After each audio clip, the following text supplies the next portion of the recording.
What up, fam? So today I'm bringing my partner Alex on that he's going to talk about the Burr strategies, one of his property that he just closed on, where he's going to make $300,000 in equity and $2,000 in passive income a month, and that is net in his pocket. So he's going to break down the deal, the steps, the process, how he found the sellers, how he negotiated the deal, the exact basically the blueprint that you need to go out there and start. For those of you who's interested in buying rental property, but the right way to do it is you got to buy at such a discount that you're able to do the Burr. And I'm going to have Alex share with you exactly what that is. And if you enjoyed this interview, be sure to show me and Alex some love. Boom, smash that thumbs up. And obviously, if you're new to the channel, boom, smash that subscribe button. But no further ado, help me welcome Alex. What's up, dude? Hey, what's going on? Happy Wednesday. So, dude, this is like the third time that I got you on. Yeah, buddy. So, for a lot of you who don't know Alex, man, and for a lot of my students that's in the Wholesale to Million Academy, you already know who you already know who Alex is. You're number one coach, man, that helped you guys close so many deals. And I'm extremely grateful to have Alex as part of my partner, man, to help me run the whole academy. And we're changing one life at a time and seeing, dude, all the students in there just getting results, especially the one that putting in the work. And bro, thank you so much, man. Appreciate you, dude. Hey, thanks for having me.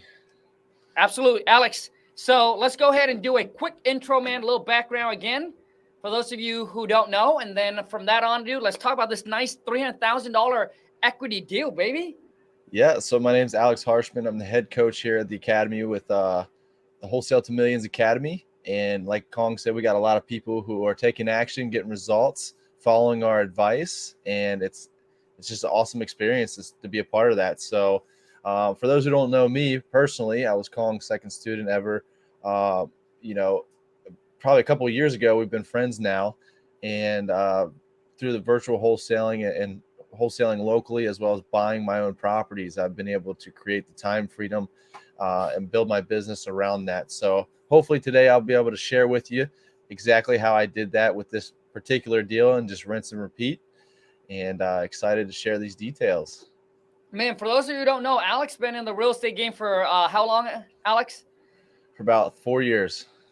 4 years. But then before that, you were already in the real estates, you know, working for a company. Yep, for a whole year. So altogether, 5 years. Correct. Let's go, baby. Okay, Alex. So for those of you who don't know, like Alex is successful in his own way. Now that he has reached, financial freedom, and I know that you're a father, a husband, got two cute little kids, man. Dude, they're freaking adorable, bro. Thank you. Yeah, full-time dad. Yeah, and and he's able to make it happen. And for those of you who don't see what happened behind the scene, man, when I was with Alex and getting to hear all the struggles and everything that he was going through, and I say, bro, dude, I was in the exact same shoes as you were. And a lot of you, that's what you got to get out of your comfort zone if you want to get to the next level. It's the only way. Okay. But Alex, man, let's jump in and talk about your this humongous deal, dude. Yeah, so this deal was a follow-up, actually. They were somebody who was asking way too much money 6 months prior, and I didn't even make them an offer. So they came up across our radar as a follow-up, and the market really took a change for the worse since then. So I was like, man, let's just put our number out there and see what happens. And she wanted 325 for this property. And just to give you a little bit of details about it, she wanted 325 for it. It was 2 single families and a 3-unit building and 2 trailers on one lot. That was about an acre big. So she wanted 325, and I needed to be at 200 or less, without having to know anything about the property, based off the first phone call my VA had with her. So that's kind of where we started, is that 200 price point. And she didn't want it, and we got her down to 150 actually after it was all said and done. Damn, bro, dude. Now that's what I'm talking about, negotiating. Okay, so the first initial phone call, she wanted 325 for the property. Yep. And you offer her on the first on the first one where she said no, you offer her 200K, Alex? Correct. Yep. I offered 200K on the offer call. And at first she said no. And then I started diving into the property a little bit with her, and things took a turn. And she was like, well, is that 200K offer still stand? And I said, well, I don't know. I need to get it lower now. Gotcha. Now, Alex, what lead source this came from? So this was high equity. Okay. Absentee Got it. owner. Okay. So then she calls you back and said, so she called you back. So we never called her for an offer on the first time, and then 6 months passed, and I was like, hey, it looks like we missed your offer call. I'm calling you back to make that offer now. So that's how I started the conversation. Gotcha, man. And then so the 200K was the initial starting point. She wanted 325 still, right? And I said, hey, we can do 200,000, and she's like, that's way less than what I want to take. And I asked her a couple, because this property was still in a cistern. And for those who don't know what a cistern is, it's not well, and it's not public water or sewer. So that you have to get the water by basically filling up a big container of water, and that's how the water is distributed to these properties. And so it can be very costly. The banks don't like it. They won't loan on a cistern most times. So it's very risky. And I basically told her, I was like, hey, listen, if we're going to be taking this on, we're going to have to take on the risk of putting a well in. And if we have enough space between the septics and the well, because you have to have a certain distance. And this property was very tight as it is with all these different kinds of things going on. And she was like, wow, I didn't realize this. And I said, yeah, it's about over $100,000 rehab project. She said, I don't want to take that on. Does your 200K offer still stand? I said, well, I don't know.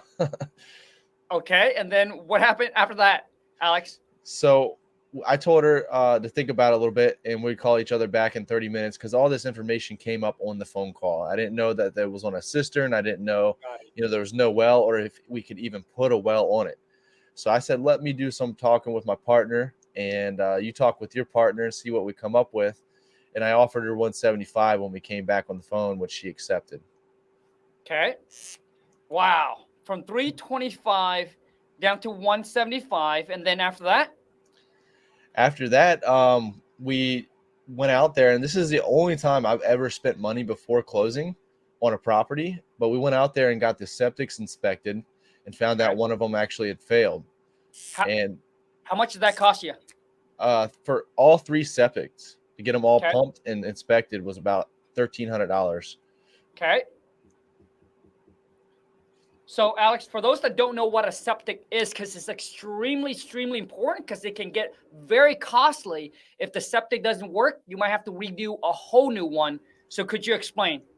Yeah, so septic's basically where all the junk, when people go to the bathroom, that's where the septic goes. It's basically a tank, and it drains in sometimes in a drain field, and it goes into different places, but it's a tank essentially. And if it doesn't hold everything it's supposed to, it could obviously be an environmental hazard, which means big money. I mean, you're talking like 30 to 50 some $1,000s to replace it. Got it. Okay. So there's 3 septic on the property, which I figured that it goes to all the different houses on there, right? Yep. Okay. And then keep going. Yeah, so we knew the property was going to need work. It was deferred maintenance. It was not managed very well. It was extremely under-rented. So I knew this thing could be a cash cow from the get-go, because that's kind of how all my properties have been, just undermanaged and undervalued. So where we can go in there, force appreciate it by doing some renovations and raising the rents essentially. But one of the biggest things that I learned that I think the audience will, gain some insight from is banks don't like trailers. So part of the BRRRR process is you refinance. And I was talking to my lenders, getting, my game plan ahead of time, trying to figure out who I'm going to do my exit strategy with. And the lender said, I don't want any parts of this deal, Alex. It's got a cistern on it. There's no well. It's got trailers, because I sold it to him as an investor, right? So all these things look great. There's extra income coming from the trailers, from the apartments, from the commercial aspect of it. And the lender sees it as like, wow, this is risky. So I sold it to him as an investor, and I didn't realize you got to sell it to him as a banker. They want a safe investment. So I said, well, if you're not going to lend on it, please tell me how to convince the next lender so that way I can word it correctly and I don't, undersell myself. And he told me exactly what to say. So he said, don't tell him anything about the cistern. Don't tell him anything about, all these different things going on. Just get rid of the trailers and put a well in and you're golden. Nice. So Alex, how did you get the seller to even drop another 25,000? So once we did the inspections, we found out one of them failed. I told her, I said straight up, hey, it's going to be like 35 grand, at the very minimum to replace this thing. And it could go up to 55,000. Yep. Which is true. And so I said, what can you do for us? I said, knowing this information now, you told us everything was good. So where can we be now to make this work for everybody and move forward? Because this was already 2-3 weeks that had passed by and she was ready to sell this thing. So motivation's increasing as time goes on. And she's like, I can't go any lower than 150. I never even said a number. And I was like, well, that's a little bit higher than what we wanted, but we'll take 150. So right here, I want to break this down so you guys can understand here. When it comes to negotiating, it's just making sure that you never give the numbers. Just ask questions and see what she wants. And then obviously it seems like, sometimes they would come down, right, a lot lower than what you expected. But beside on top of that, Alex, I wanted everyone to understand what Alex mentioned earlier is when I look at a property, just like Alex, right? When you want to buy something that you going to be able to keep, all right, where you can push appreciation. When I see a property that are rent under market and obviously in distress. So in distress is number one, but number two is they under rent. And typically the one that's under rent is typically the mom and pop, right? The solo, like the mom and pop landlord that bought a couple rental property and they kind of manage everything themselves. They are like, hey, I don't want to raise rent because I'd rather keep the renter in there long term. I don't want the turnover. I don't want the headaches, right?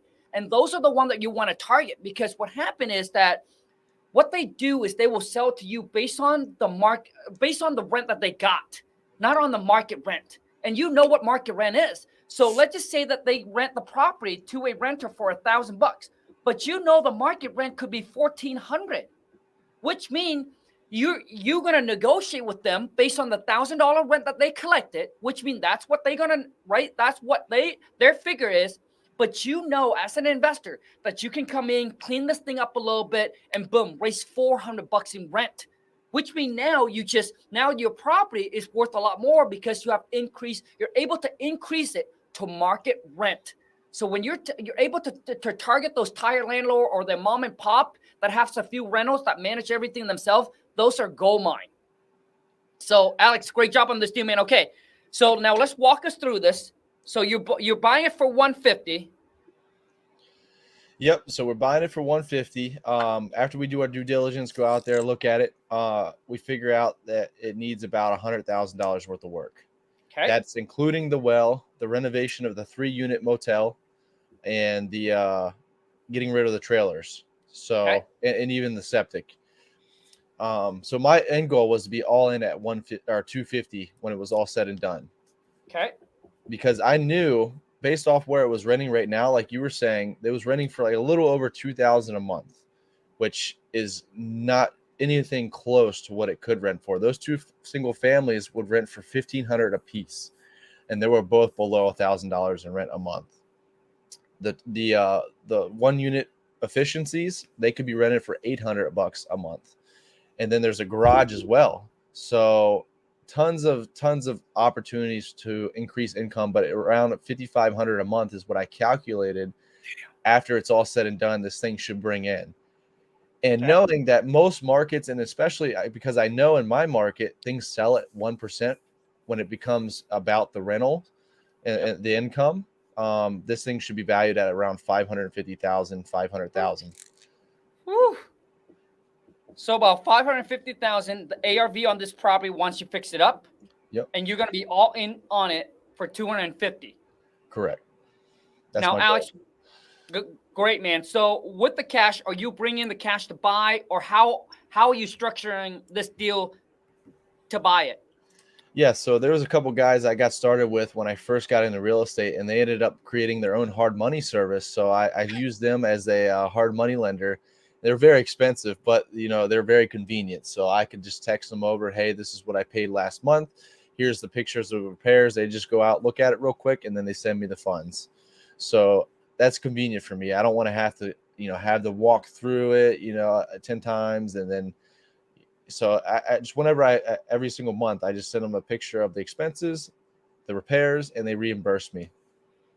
Nice. Okay, so Alex, let's walk us through. So they came out, they loan you the 150 to buy the property. Yep. Now, how about the rehab? 100,000 in rehab. They're also going to loan you on that. They do. So they will loan up to 75%. So if your all in numbers are 75% or less, you basically can get in with 100% financing. But if let's say you go over that, then you have to come out of pocket for a down payment, which I was only at 50% to ARV, so less than. So obviously, so this deal, you came out of pocket with none of your own money. They're gonna finance the 150. They're also gonna finance the $100,000 in rehab. So let's just say now that you're all in on this property, on the Harmony lending, on the Harmony loan, you're gonna be all in with them for 250. Correct. And then what's your next move? So next move after the repairs are done and it's fully rented out is we're going to determine who we're going to go with for a bank. So typically it's a local bank who is more flexible in their terms and how soon I can do a cash out refi. But because my goal right now, and this was the hardest thing for me, I have the opportunity to pull out $130,000 on this and still be at 75% to ARV. So that's $130,000 in my pocket that I could use for the next BRRRR, but I would be taking a $1,000 a month hit in my cash flow to do that.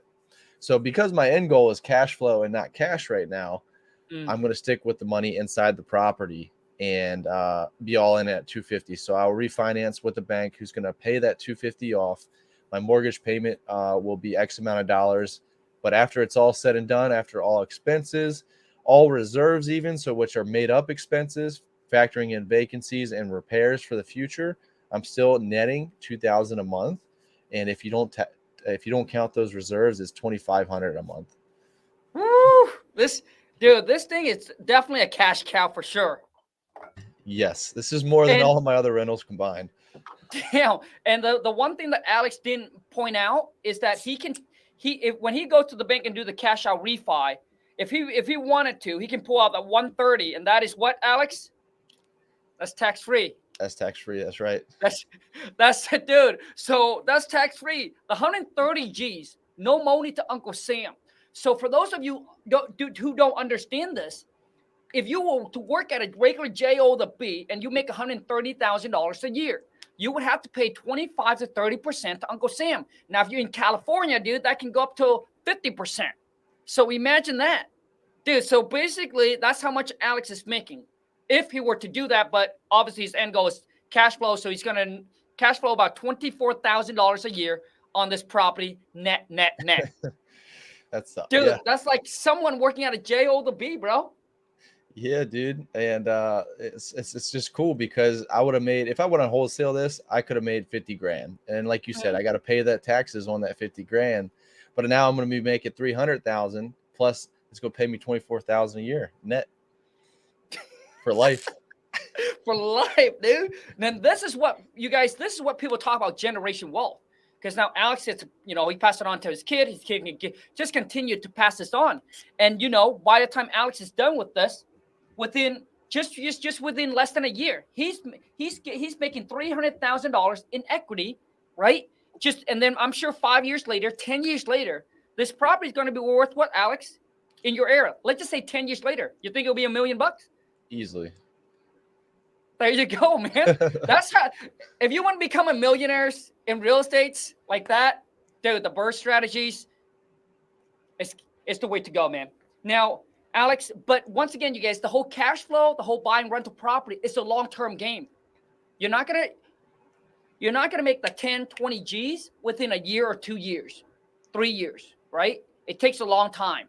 All right. So if you're talking about like cash flow and you want to get to the point where you're making $10, $20, $30, $40,000 a month, in passive income, you got to think of it like a 10, 20 years game plan.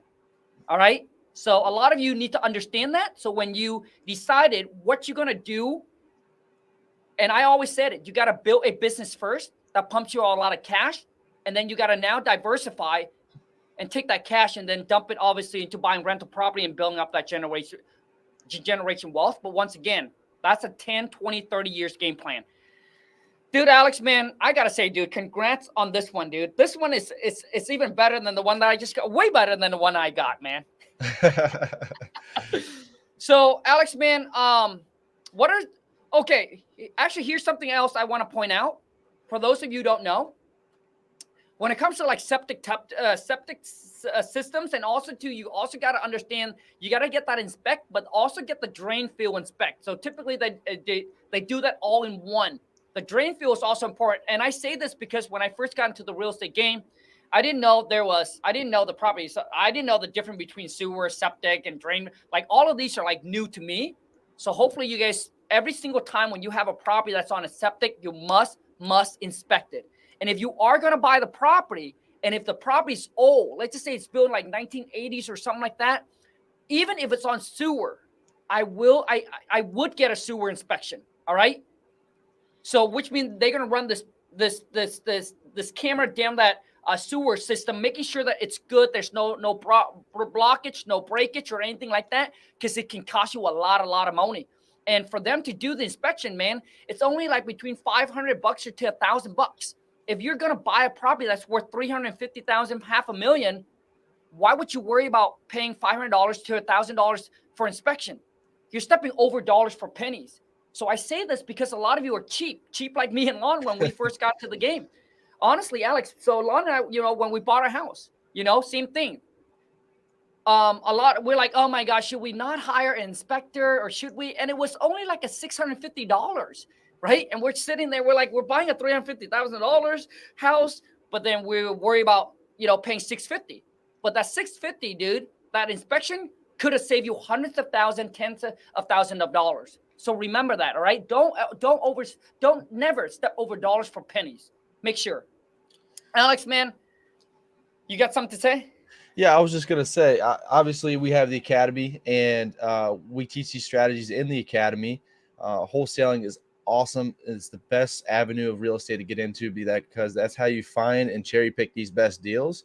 And you can be very patient. I mean, I have a $20,000 a year budget for marketing, and it brings returns like this of $300,000 in equity and $24,000 for the rest of my life a year. So if you want to learn how to do things like that, definitely hit us up on the academy. I'd love to see you in there, help you get to your business to the next level. So yeah, so for those of you who listen, man, if you want to work with me and Alex and with my team to help you like build, grow, scale, and automate your wholesaling operations, just go to coachwithkhang.com, fill out an application, you get on the phone with my team. And for those of you, if you already done some deals and you're trying to get to the next level, all right? So me and Alex, we created what's called the Wholesale to Million Inner Circle. And so far we got people in there that are, fix and flip, and they have done millions of dollars, but they're like, Khang, now we want to build a wholesaling operations just like yours and Alex, where it's automated. You got team, you got system, you got process in place. So you're not grinding every single day. So you can get away from the day-to-day task. The inner circle is more for those of you who are looking to scale up. You have already done like maybe 10, 20 wholesale deal already, but you're still the one man, one woman show. All right. But the academy is for those of you who's new into the game, who either haven't done your first deal or maybe you have done a deal or two, right? But you're looking to build more of a consistent deal flow. So you can go to coachwithkhang.com, or you can just go to if you're interested, just check out the free training. Go to WTMclass.com. Alex, man, anything you want to say, man? Wrap it up. How can they connect with you, man? Because I know you're based out of Maryland. Yeah. So first off, if I could go back, I would buy all the wholesales that I wholesaled, previously in the past years, because I would have been a millionaire a long time ago. But with that being said, the process is simple, right? It's not easy. It's a simple process. Once you go through it once, you're like, wow, I could have been doing this all along. So, and that's just how life goes in general, in my opinion. So, but if you want to connect with me, I'm on Instagram as well as YouTube. It's just alex.harshman. You can find me on there, and it's just my name. So I look forward to seeing you all. Alex, I got to say, dude, now that you brought it up, dude, what month are you going to become a millionaire this year? So I made the announcement yesterday, actually, on my Instagram. Technically, I'm there now, but until I get the appraisal, I guess I can't be official. I don't know, but I know I'm there now. So, Alex, man, I want to say congrats, dude, because I remember the nights, the time, the day that you were, same thing, that we were struggling. And now you're here, baby. Started from the bottom, now we're here. yeah. I'm excited for you, man. I'm happy and look forward to seeing you more success. And one day see you in CG, dude. Absolutely. Thanks for having me. Thanks, Alex. I appreciate you, man. Yep. Take care, bro. You guys, all right. So that's pretty much it. Once again, nothing work if you don't. Dreams don't work unless you do. All right. I remember Alex, man, just 5 years ago, right? I get to know Alex, all the struggles and everything that he gone through, man. But he pushed hard and he stayed committed. And he was relentless. He would just keep on going and he won't stop until he got there. And guess what, baby? 5 years later, millionaire. Unbelievable. Anyways, those of you who watch this, man, I hope that you're able to take this information and then go actually implement, execute it, and change your life and change your bank account. I wish you nothing but the best. Much success. I'll see you at the top. Until next time, take care and ciao.